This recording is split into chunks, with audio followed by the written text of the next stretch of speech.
Great. Good evening, everyone. Thank you very much for coming. First, just wanted to say I understand what's going on in the world right now. This is an inopportune time to be having a public meeting. This is conceivably the last opportunity that we will have to have a public meeting for a little while. So I thought it was very important that we had this meeting because I could not give any certainty about the next date we would have a similar meeting if we didn't have it tonight.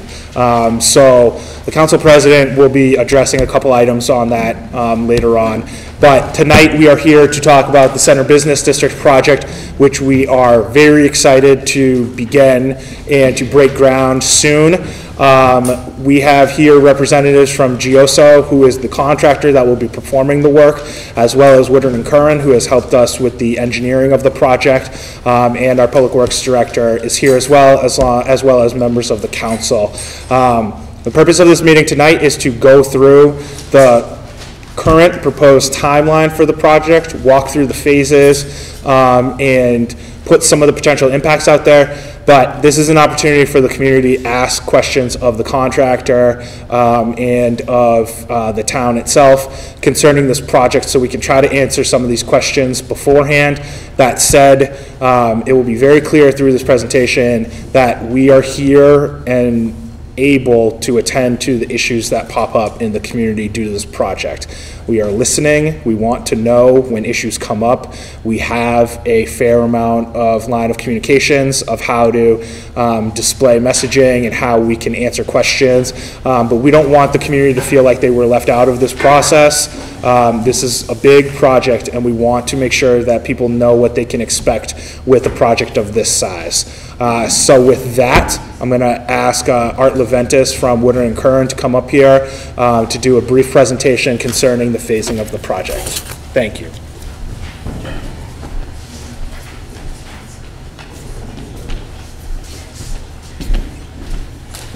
Thank you, Austin. Good evening, everyone. As Austin said, this is a public meeting for the Center Business District project. We have a short presentation to go through essentially the project area, make sure everyone's familiar with where the work's going to be performed, how the phasing has been set up for construction, and then just give you sort of a sense of who's involved and who you can contact during construction with questions. So the project area is shown there in the highlighted areas. It includes Pauline Street from Walden Street to Woodside Avenue, Woodside Avenue from Pauline up to Pleasant Street, Hagman Road, French Square, Somerset, Cottage Park, Adams Street, William Street. There's also going to be work done on the parking lot between Hagman Road and Putnam Street, and then Putnam Street between Jefferson Street and Pauline Street will be milled and overlaid. The areas that are shown highlighted around the REEC are where the contractor is going to be staging equipment and materials during construction.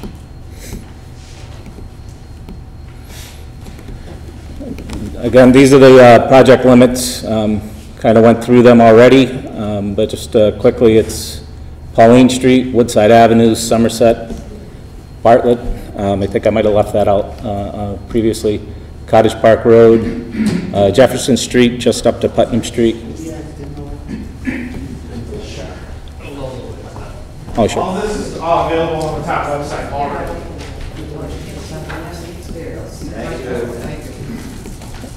Hagman Road, Adams Street, William Street, French Square, and also the town parking lot.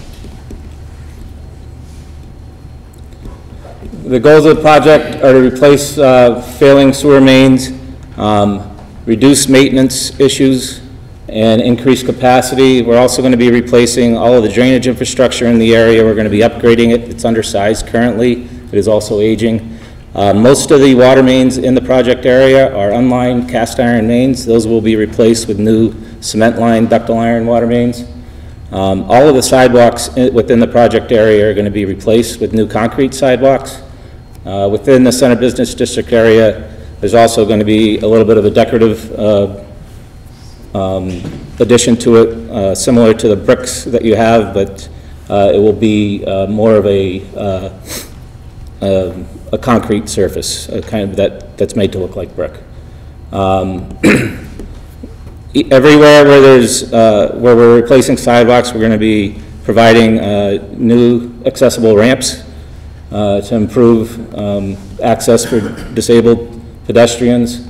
There's also going to be street lighting improvements within French Square along Woodside Avenue and Hagman Road, and also at the town parking lot between Putnam Street and Hagman Road. The final goal is to basically improve pedestrian accessibility and use of French Square. French Square will be demolished as the first, actually, Joe, if you go to the next. For contact information, I'm the project manager. I work with Woodard & Curran. We've been the consultants with the town for this project. My contact information is up there. Joe Lacoste, who's helping with the presentation right now, he's our resident engineer. He's going to be in the field, observing construction, making sure that everything's built in accordance with our drawings and specifications. If you guys have any questions during construction, Joe will be out there. He'll be the guy in the white hat. Just go up to him, let us know what your issues are, and we'll get them addressed as soon as we can. The contractor is also here. The contractor is P. Gioso & Sons Incorporated. Marco Gioso, Frank Frucci, yes, and Gianna Gioso are representing P. Gioso here. Also, the town will be working with Steve Calla, DPW Director, on the project. On the town's website, there is a link where updated information will be provided for the project. I've shown the link there. If you get on the home page, in the bottom right corner, there's projects and plans icon. If you click on that, then you can click on the Center Business District Improvements Project updates, and that's where the information will be. As far as schedule goes, we're anticipating beginning construction on Monday, April 6th. Substantial completion is expected to be a year from this coming December, so December of 2021. What substantial completion means is everything's pretty much in the ground. Surfaces have been paved. We're just doing some minor punch list items, which are minor fixes here and there, and then final completion will be in January of 2022. The project has been phased into 9 separate phases. Phases 1 through 6 are all the underground infrastructure by certain areas within the project limits. And then phases 6 through 9 deal with the surface treatments, the sidewalks and the paving and the street lighting. The approximate schedule for each construction phase is next. So French Square will be the first area that we tackle during construction. The plan is to demolish the existing French Square and install a temporary parking lot in that space. That's planned to begin April 6th, probably take approximately 1 week. After that, we're going to move into phase 2, which includes construction of sewer, water, and drain improvements on Pauline Street and on Woodside Avenue between Pauline and French Square. A little bit of Somerset and a little bit of Bartlett will be included in this. We'll be installing some temporary above-ground water mains to do this work. What those water mains do is provide water service and fire protection. We take the old water main out of service and replace it with a new water main. And this is expected to take be completed in June, and will start right after phase 1 ends. After we're done with that, we're going to go and begin phase 3. Phase 3 is essentially all drainage improvements along Pauline Street, Hagman Road, French Square, and up Jefferson Street into Putnam Street in that intersection. There's going to be some large diameter pipes here, some large manholes. This area of the project has the biggest drainage in the project. It's a combination of 60, 48-inch, and 30-inch drain pipes, which are anywhere between 5 times to 3 times the size of what you currently have. This phase 3 is expected to take approximately a month to complete, a little bit, maybe a little bit longer. Begin in June and end sometime in July. Phase 4 includes Woodside Avenue from French Square to Pleasant Street, Bartlett Road, Adams Street, and William Street. In all of these areas, we'll be doing water, sewer, and drain improvements as well. The only difference is that on Woodside Avenue, the water main there is a ductile iron water main, so we don't have to replace it. I think it was, if I remember correctly, the records have it as being installed sometime in the 90s. But everywhere else, we will be replacing the cast iron water mains. And this phase is expected to be completed by September of 2020. After that, phase 5 will be doing water, sewer, and drain again, all on Somerset Ave and Cottage Park. This is expected to be done by November, and once this is complete, we've completed all of the underground infrastructure work planned in the project.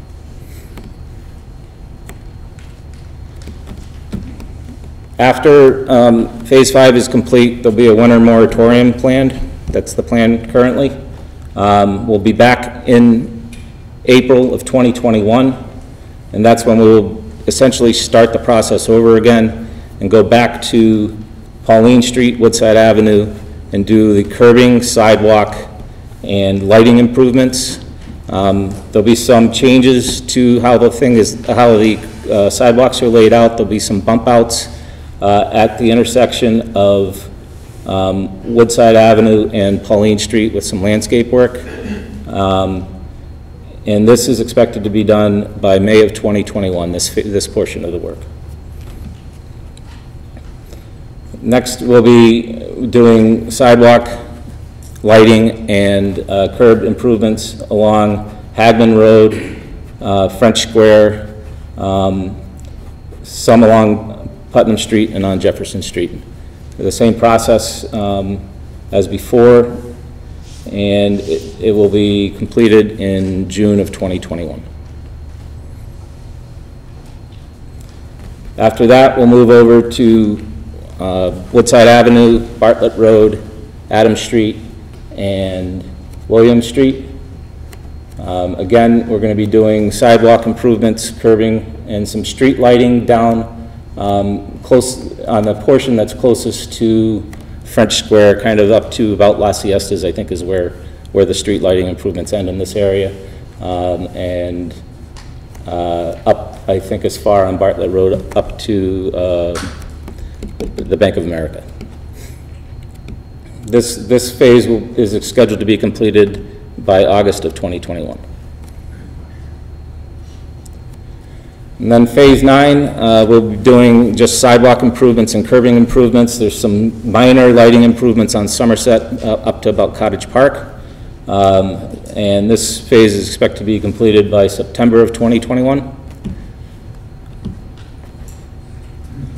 And then what happens after that work is completed is we'll get some of the miscellaneous work done.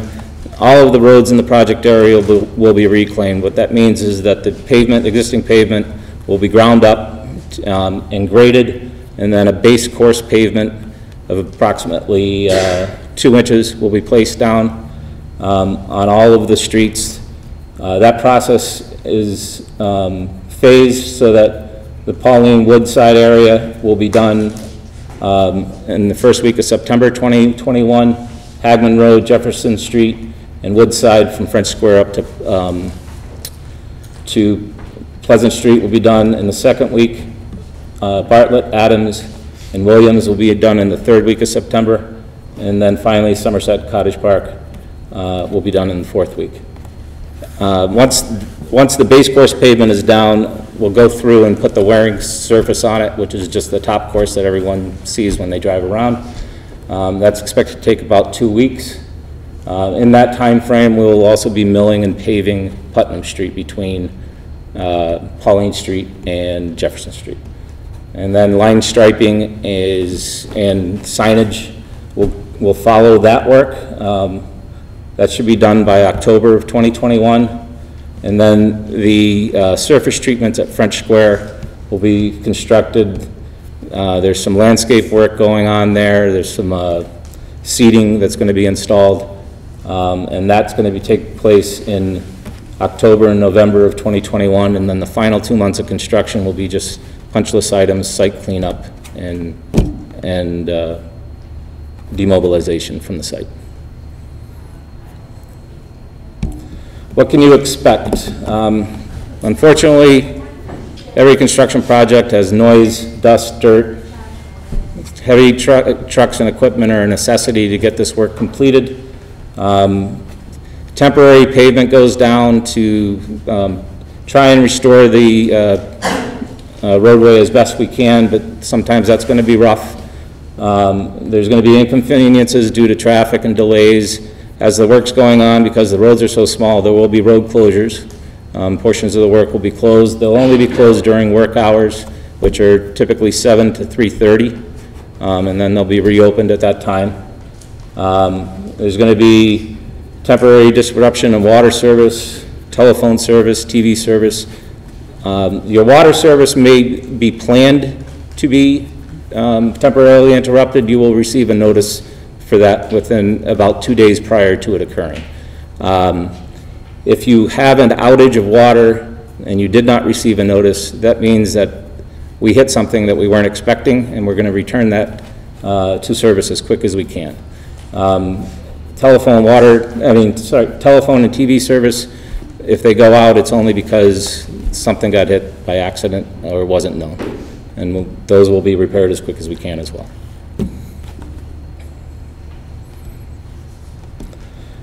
And finally, the staging area is right by the rink. In the front parking lot, there's going to be an area fenced off.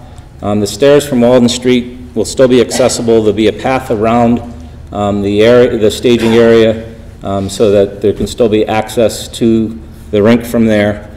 That area is going to be where most of the soil management for the project is. Some of the excess soils that come out of during construction will be stored there and then either reused in the hole or shipped off site. And then behind the rink in the parking lot there's going to be an area fenced off where the contractor is going to be storing equipment and materials that are needed for the project, such as pipe, manholes. You guys planning on storing anything else there? Stone, yeah, and some stone and gravel that is used to bed and cover the pipe. Some frequently asked questions. I already went over what are the construction hours. They're generally 7 to 3:30. Where can you find construction information? That was also earlier in the presentation. It's on the town's website. From the home page, there's a plan and projects link that you can click to and find information on the CBD project. If you have a problem, who should you contact? There's a sheet that's been that we've prepared with contact information for myself, for Joe, and for each of the members of GIOSO that are here. Hopefully we had enough. If we didn't, I'm sure that those will be posted on the website as well. You can certainly contact me at any time, or Joe. If you see Joe out in the field and you have an issue, please contact him, and we'll get things addressed as quick as we can. After hours, if there's an issue, if you're out of water or something like that, please contact the police department and they will get notified, or the contractor will be notified that way. Can you access your house during construction? The answer is generally yes. However, there will be times during construction when work is being performed at or near your house where access won't be available. During those times, we ask that you try to park in the public parking lots that are available. Is there an emergency? If there's an emergency, how will vehicles access the area when construction is going on? We have police details at the job site during construction, and there is a plan to make sure that there's always access for emergency vehicles to get them wherever they need to go. How will traffic be affected by construction? As I said earlier, there will be times when portions of the roadway will be closed while we're doing construction. Pauline Street will maintain one lane of traffic, but on Woodside Avenue, when we're working there, that is a little too small, so there'll be, the sections that we're working in will end up being closed during construction hours. So in other words, if we're working between French Square and Pauline Street, traffic will be closed in that area between the hours of 7 and 3:30.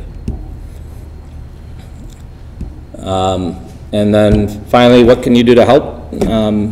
Your patience is really the most important thing for us. We understand this is a big inconvenience, but it's a necessity to make sure that the town gets their aging infrastructure that's actually failing restored and upgraded. And with that, I'll open it up to questions.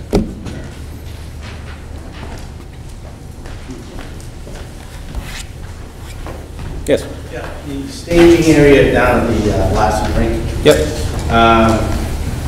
You know, we do have a heavy volume of people that utilize that rink, and for you to take up half the parking lot is a big strain on that. Wouldn't it be advantageous to move it down in front of the old middle school and claim some of that area for staging, so you don't put as much of a hindrance on that? I know that there's been some discussions with the rink manager regarding that. I think that we actually gave that portion of the parking lot back. The staging was going to be on the left side and the sort of management on the right. We worked with the contractor and the rink manager. The staging area now on the left side is moved back to the back side of the school. The reason that we need it in that proximity is not to have be trucking muddy fill and water that's going to be mixed in with the excavations all the way around the neighborhoods and back of the school. We want to be able to manage it. There are some sites that have potential contamination, so there'll be testing, and we want it, contained and visible, as close to the project site as possible. So the raw material, the gravel and stuff is going to be the clean fill stuff will be in the back. in the back. So and the stuff you're taking out is going to be in the front. Right, that's like I said, that's the wet fill. Wouldn't that be better to put on enough pavement on grassy area than It's the contamination now into that soil. can you top it? You got to move the machine so you can kill it up.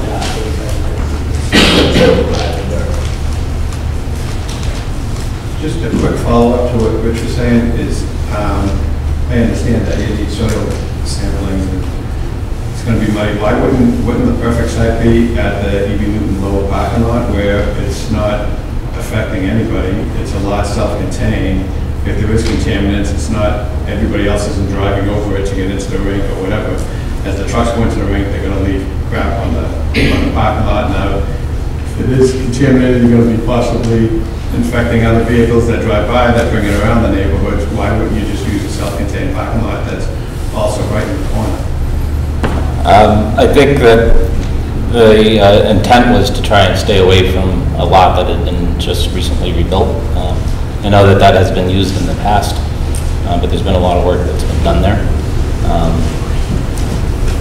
Mark, can you make sure to be close to the microphone? Oh yes, sure, sorry. So that's how that area got developed. I totally understand I mean, it's gonna be an inconvenience for everybody, no matter what. And To me. you should use the mic too, because you can't turn the back. I just think that we're going to have inconveniences for everyone here.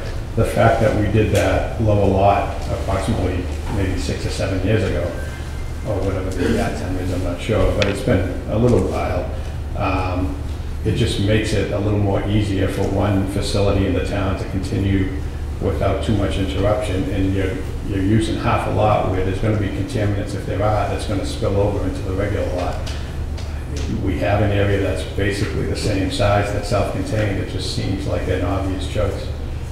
It's actually a little smaller area than what they're proposing to use in the rink. I understand what you're saying. We did look at it. And it's closer proximity to student drop-offs and you know, there's parents that do utilize that, you know, to drop off. We looked at it. Also, we did take into account that there was a, you know, about a $90,000 investment in that lot, you know, about 5 years ago. So, you know, pushing dirt against a retaining wall, trying to scoop it and manage it, there was considerations there. So we did look at it. Putting people parking over there and going to the gym or on Walden Street, there will be access to the front door from those areas. It's not all that much further, really. I understand it seems like it is, but there would potentially be other equipment in that space anyways. You know, we're trying to take into consideration not overwhelming Parks and Rec behind the building, neighborhoods, you know, keeping it away from residential neighborhoods, Brookfield Road. So there was a lot of things, you know, that we did consider. We felt that that section of the lot was going to be, you know, made the most sense. And it really was only going to affect, you know, the rink for a couple months. Like there's a moratorium, you know, in the end of November. So I know they open up in October, September. So, you know, we didn't take a lot into consideration. Would it be open for parking when it's offline, when you're not working on it? Would that what you reclaim? Could we reclaim for the season? If you want to Can speak to that. Can you? You want to speak to that? So the question was the area we'll be using Sidewalk soil can be returned. No, when the front parking lot of the rink, will that be able to, when you guys break down for the winter, you intend to For the hockey season? When our construction season is over, we can clean it up and get it back in. Or we might go all the way till Thanksgiving. right? No, December. Well, the high school is Thanksgiving through March, so it would help out if that can be done. Yeah, we're not working for doing anything. I think just to back up a little bit, I mean, people like, you know, contaminated soils, everybody automatically thinks it's like nuclear waste. You know, it's what it is probably like some gasoline or diesel fuel that was in around the gas station, and you're not even sure how much is there or not. It's typically just like an odor; those odors will dissipate, and something that's like hazardous anyways, health or anything, you know, which causes a big problem. It's typically just like gasoline or diesel or something like that years ago. And sometimes it's very minute traces of it, but it's still going to contaminated. You know, even though it's just above the threshold, you know, so. Which is very common in the city, the whole town, the city. Yes, ma'am. To diverse a little bit, I don't know what relationship you have with Mr. Quigley and the Winthrop Sun transcript. And I think it would be very nice, because there are a lot of people that are interested in what's happening, okay, and not the in-depth dig, so to speak. Mhm. If you could make arrangements to have a periodic, when you start with phase 1, have something in the local paper. We're starting phase 1, which incorporates, as you've gone on tonight, and that way there, it's able to be digested as to part of the program, rather than having any real say in the project as she moves forward, but at least educating, so that when they go through the square, they're able to understand what's taking place overall with each phase. So I think that would be advantageous to the town. But the town website is all well and good, but there's not a lot of people that go to it. So we sent the same information out that we put on the website to the transcript last week. well, this week's coverage was about the funding for sidewalks. Yep. It had nothing to do with phase 1, phase 2, the holidays coming, phase 3, phase 4, you know, and giving an overview of, and I think it would behoove you to do, you know, and then probably include that frequently asked questions so that way there, as they hear, these questions have already come about. People would feel a little more confident. Yes. Thank you. Yeah, sorry if I missed it. I couldn't see the slides so well, but for the French Square portion, I couldn't tell if there were any plans to apply the unification of the square that was approved by the council in, I think, 2018. Yes. By the CHA architects. Is any of that being incorporated? Yes. Yeah, all of that design that CVA did is part of this project. Excellent. Yep. Glad to hear it. Yes. Hi, I'm all for the infrastructure. I understand the inconvenience. I understand timelines. I understand dirt. I understand all of that. But I have never understood that there was really no conversation about the design, and I'm going to call it French Square, a little patch of grass. There was really not a lot of conversation to the community about the design. Not the sidewalks you need repaired, not the pipes you need repaired. When I came to Winthrop 55 years ago, my first trip to French Square, I said, this is the heart of Winthrop. That little green patch of grass with those trees represented to me what this community was and the people who live here. I know you have to take a part of that because you're going to make it a parking lot. And with viruses in the world, I'm going to speak for the trees. And you can call me a nutcase if you want. But there are 5 trees in French Square. The birch tree alone is almost 100 years old. Those trees that are there represent what this community is. The camaraderie, the quaintness, the people being together. You can take part of that square for parking lot, but I want you to find a way to save that area where the trees are. We can replant grass, we can replant flowers. I also don't believe that a cement slab in the middle of French Square that attaches to a sidewalk and blocks off traffic driving around it is not really what this community wants. And people never really had a chance to either vote on this or to really help in the design of this. It was put to us, and it seems that's what it was. So the design of French Square was done by CBA Landscape. Let me just take a minute to Sure. try to answer that. Sure.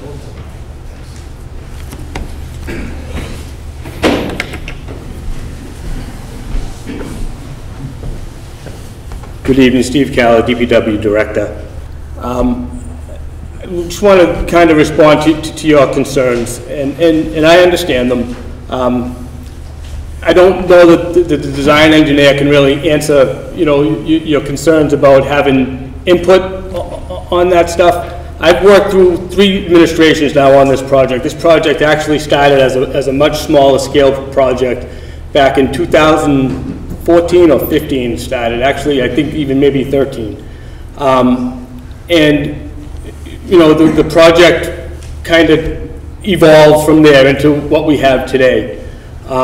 I can tell you that the design of French Square, the current design that's on the project, was a request by council from several councilors from a previous administration.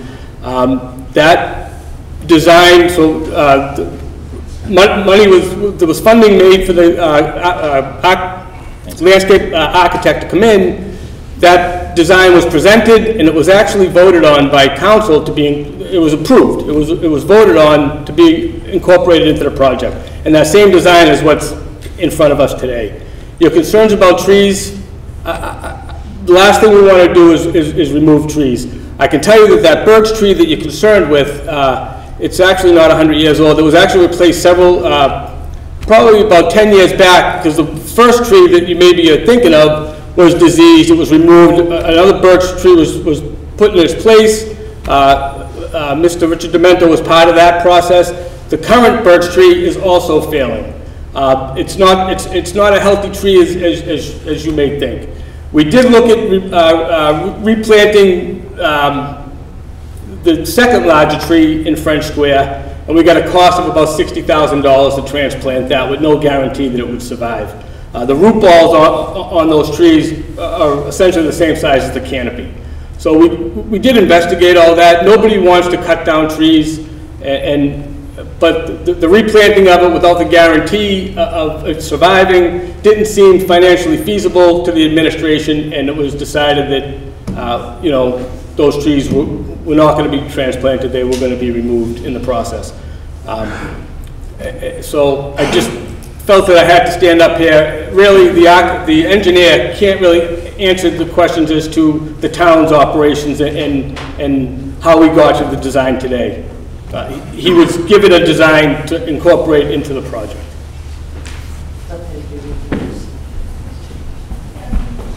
Yes, ma'am.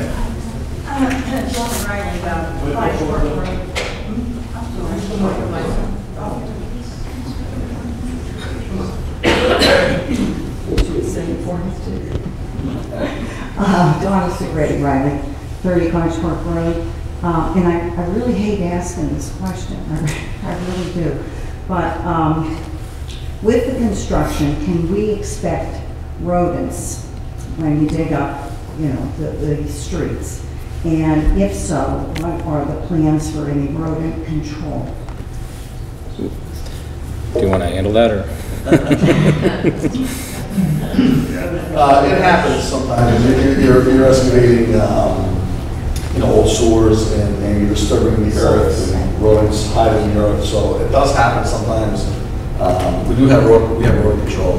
We've got to do something. Yeah, there's rodent control part of this contract. And what they do is it's professional services. They go through and they first check all the manholes and catch basins and look for activity, and then they bait them all. And then they come and check them weekly or bi-weekly to see if there's any activity or if they're catching any rodents. Right?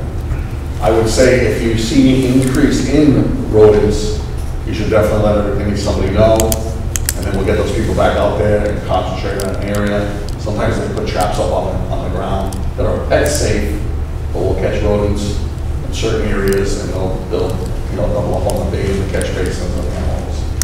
And it's rare that it happens, but I can't sit there and say it does not happen. Sometimes it does. We will also be working with, we have a business meeting, meeting with the businesses March 26th, I believe. And we'll be reminding them to make sure that any trash is covered, contained. That's really where, if there isn't, disturbance and rodents do get displaced, they're going to be looking for food and grease and things like that. So we will certainly be reminding them to be cognizant of that. Okay.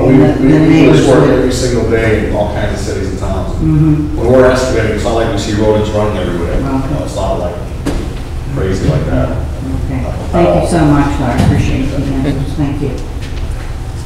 Are there any additional questions? Last couple. Yeah, 2 questions, simple answers.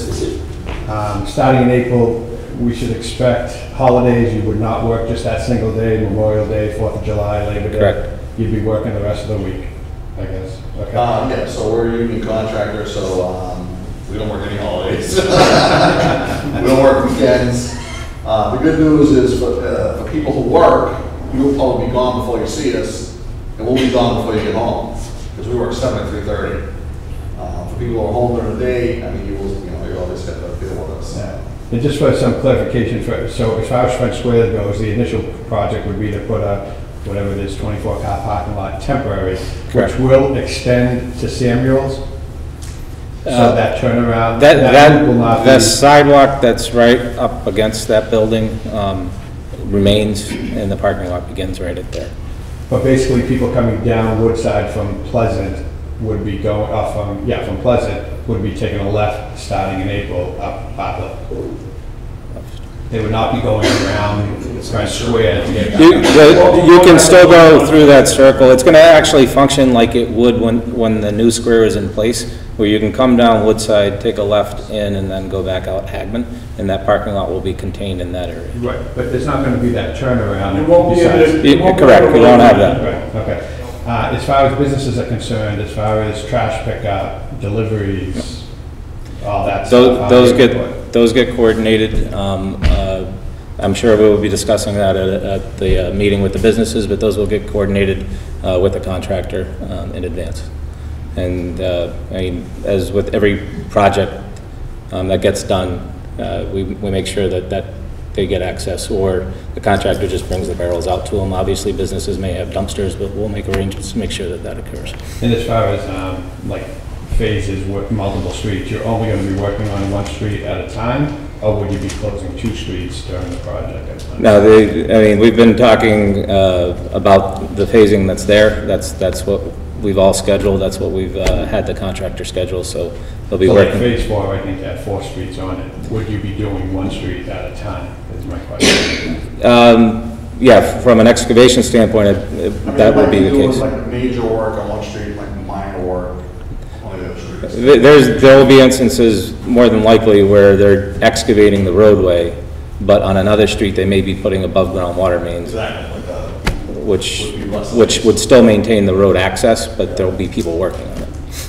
Thank you. And I appreciate your time. This is very informative and I think very much welcome in the community. Thank you. Yes, sir. One last question. Yeah, John Morgan, Golden Drive. I have a question of the pedestrian safety. Yes. I can understand during the construction, you have construction workers there, you have detail officers there. What are your plans for after hours if someone likes to walk around the center area who may have a disability? Excuse me, I'm a blind person, and I would just like to bring that up to make sure that any safety issues for pedestrians, either with canes or walkers or wheelchairs, you can address for the after hours and the time that the weekend that you're not there. This has been a concern of mine since I first heard about this project. Right. So I'd appreciate it if you would give any information on that to anyone who it would apply to. Sure. So I'll talk about what's going to happen, and I'll let Marco speak as well. During construction, or at the end of the day during construction, the site's going to be cleaned up. The equipment and materials will be put back in the staging area. The street will be returned to essentially what it is now. There may be a plate covering the last piece of pipe that went in the ground, but that will also have a cold patch ramp around it so that to avoid any tripping hazards or any issues with safety with the vehicles. Sidewalks will be maintained and cleaned and open at the end of every day. The only thing that will be different is in the areas where we're doing water mains, there are hoses that go from the above ground water main to the property to provide water. Those will be actually just ramped. So you'll have a little bit of a bump there, but it's sloped so that you can walk over it.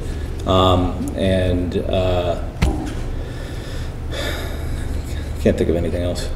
Well, I think during the underground pipe phase, it's not going to be that big an issue, sir.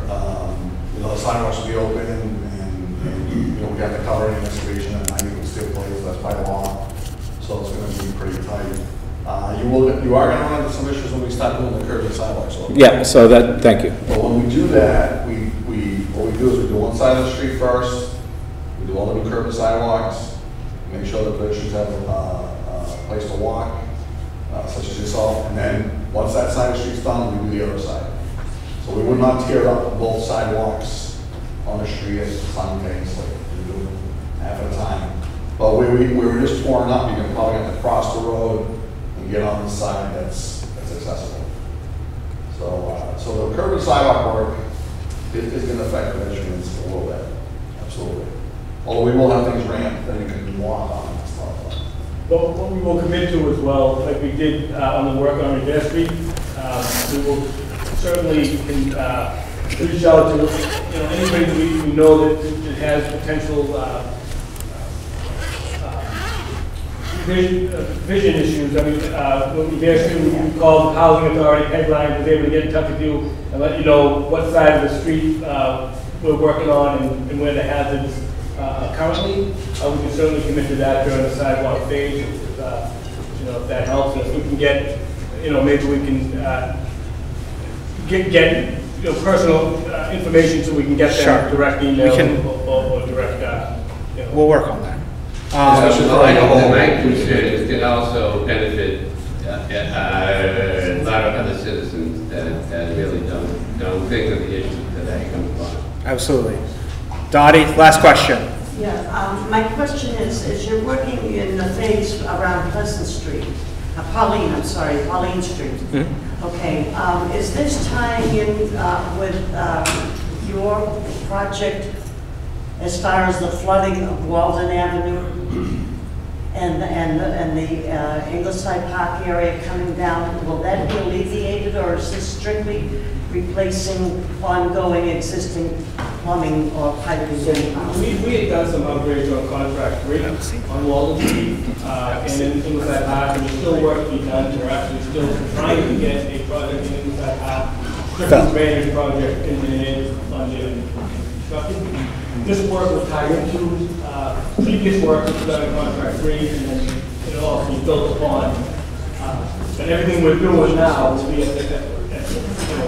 properly prepped to go on to that next phase. So it's going to host the sense problems down the road. It's going to help all. Oh, absolutely. All this.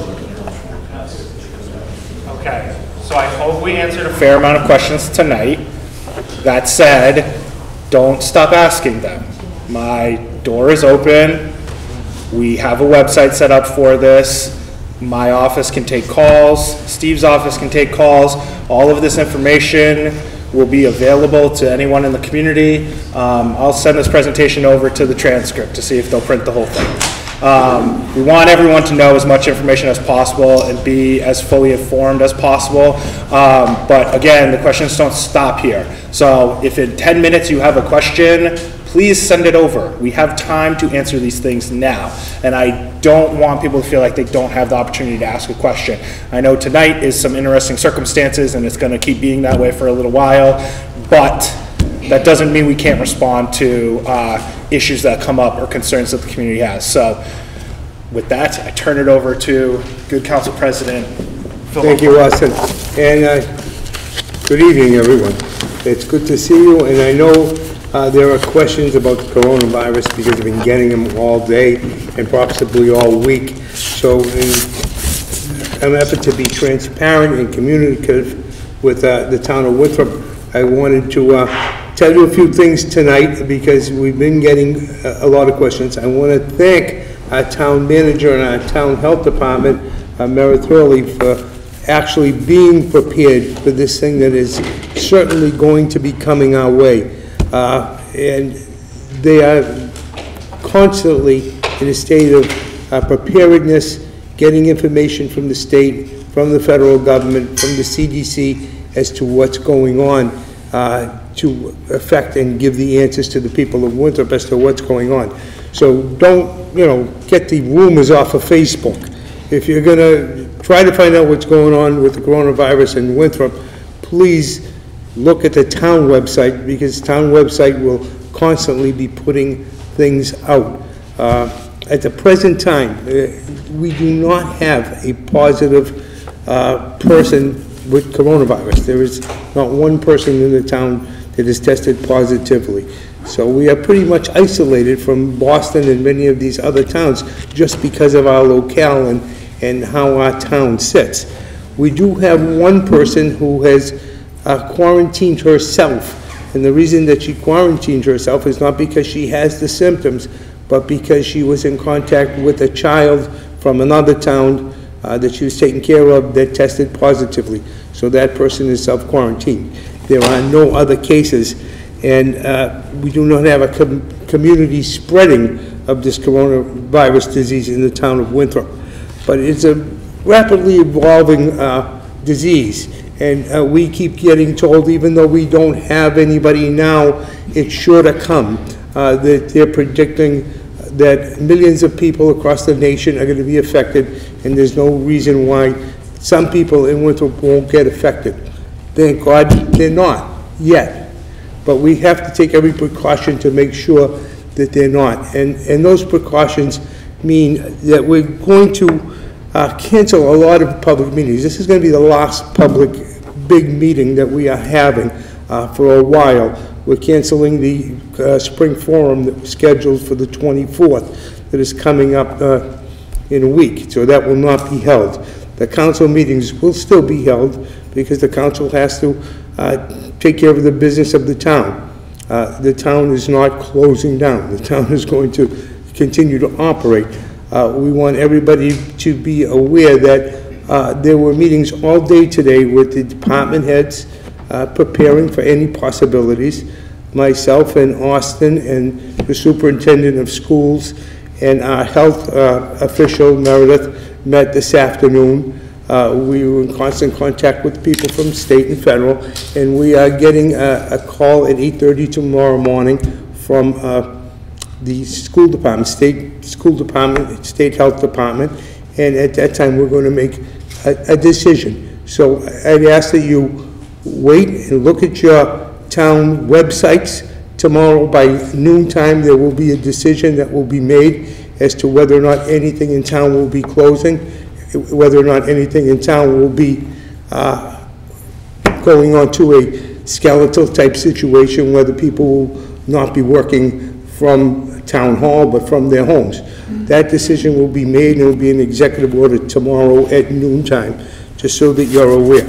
But we're asking people to socially distance themselves, which means don't get within 4 to 5 to 6 feet from other people or go into crowds, and protect yourself. Everybody should be protected, but protecting doesn't mean like going to the supermarket and buying every single drop of toilet paper they have, which has been happening, every drop of hand cleaner, because that's hoarding. And if you're hoarding it, then somebody else can't get it. So, be sensible, be frugal, protect yourselves, protect your family, and the town is doing everything in its possible way to make sure that Winthrop stays free of any positive tests. We have no positive tests at the same time, at this time, and hopefully we will have none in 2 weeks or in a month. But there's always a possibility. Keep informed. The town will be putting it out on the website. There will be a Town of Winthrop Facebook that will be out every day, Twitter, and every other platform that we have will be giving announcements every day as to any other kind of preparedness that we're doing. But look for an announcement tomorrow at noon to tell you what's going to happen with the town as far as any type of closings or openings, and what will be working full-time in Winthrop and what won't be working full-time in Winthrop. Anybody have any questions? Good. So protect yourself. Stay healthy. We don't want another case in Winthrop.